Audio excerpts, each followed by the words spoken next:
The applause had barely faded when Greg Gutfeld settled into his chair, legs crossed casually, hands resting in his lap as if he were preparing for a relaxed conversation rather than a televised confrontation.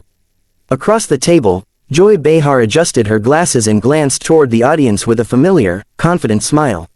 The set lights gleamed off the polished surface of the table, and the hum of anticipation was unmistakable. This was not Greg's usual environment, and everyone in the room knew it.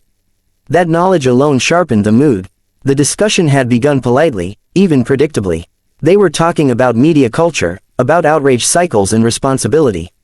Joy spoke with the practiced assurance of someone who had dominated this table for years. She framed her points broadly, referencing certain commentators, and dangerous rhetoric, never naming names, but never really needing to. Her eyes flicked toward Greg just long enough to make the implication clear. The issue, Joy said, leaning back slightly, is that some people hide behind free speech while spreading ideas that harm society. That's not bravery, that's irresponsibility. Greg nodded thoughtfully, as though agreeing, though the faint smirk on his face suggested otherwise. That's an interesting way to put it, he said calmly. Especially since you just said those ideas shouldn't be allowed on television. Joy waved her hand dismissively.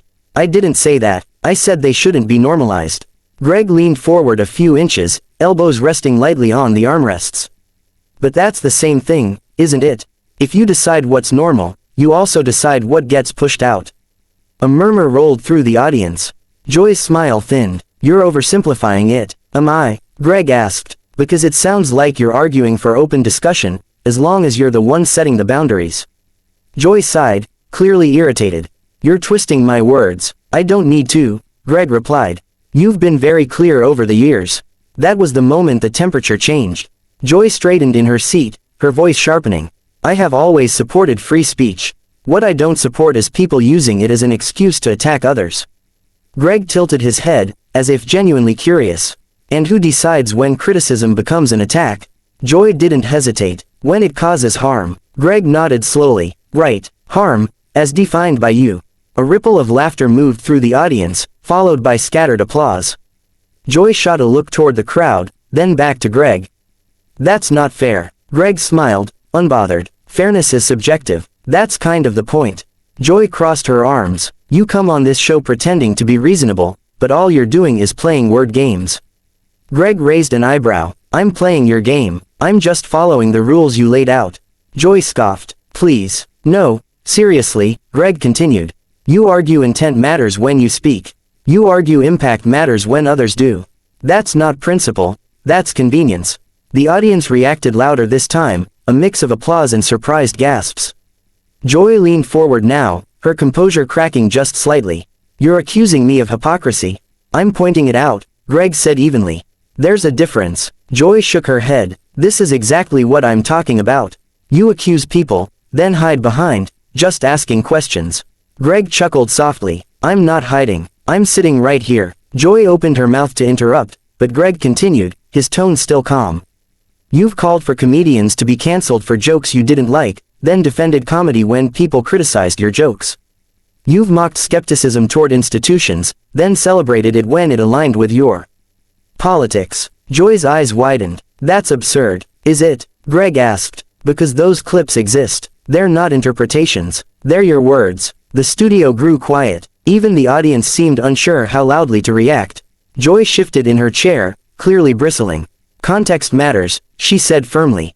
Exactly, Greg replied, but only when it's your context. A sharp intake of breath rippled through the crowd. Joy's voice rose. You're acting like this is some big revelation. It is to people who are tired of double standards, Greg said. You don't oppose censorship. You oppose not being in charge of it. The reaction was immediate and explosive. Applause broke out, louder and more sustained now, mixed with gasps and stunned murmurs. Joy stared at Greg, momentarily speechless, her mouth opening as if to respond, then closing again.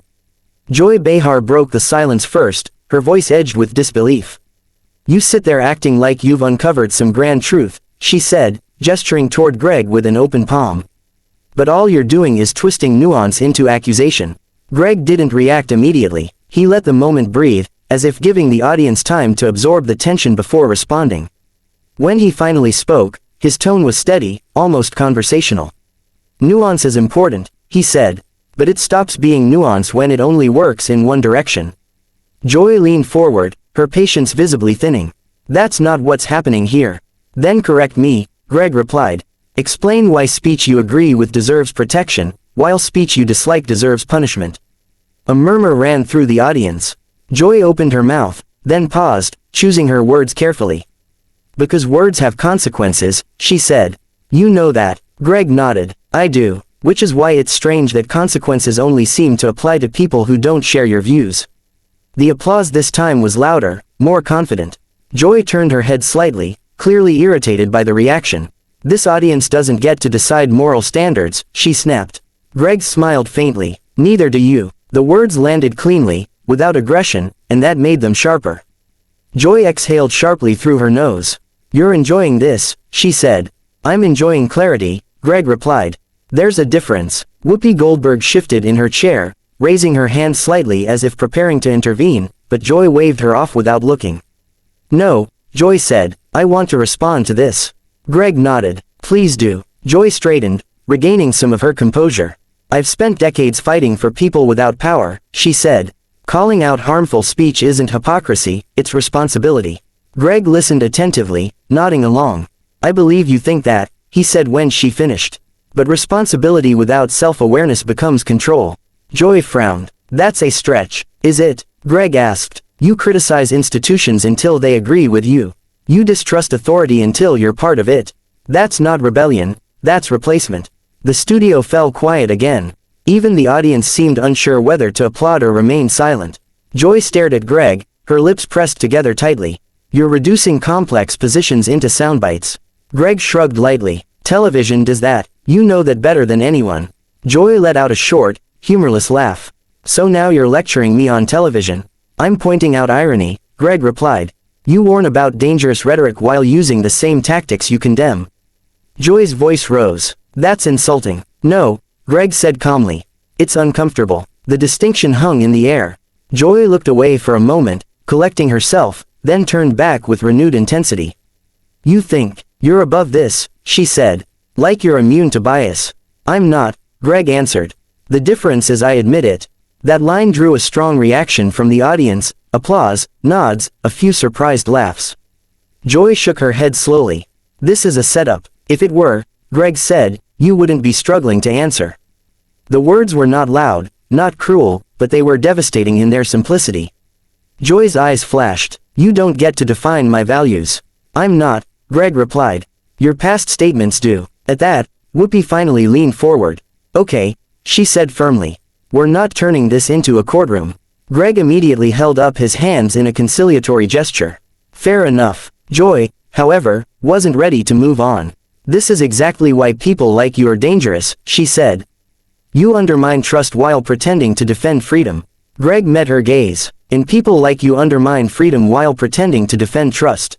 The audience erupted. Applause broke out across the studio, louder than at any point before. Joy sat back, visibly stunned by the reaction. For the first time, she didn't speak right away. Greg didn't press. He simply waited, hands folded, expression neutral. When Joy finally spoke again, her voice was quieter. You think you've won something here?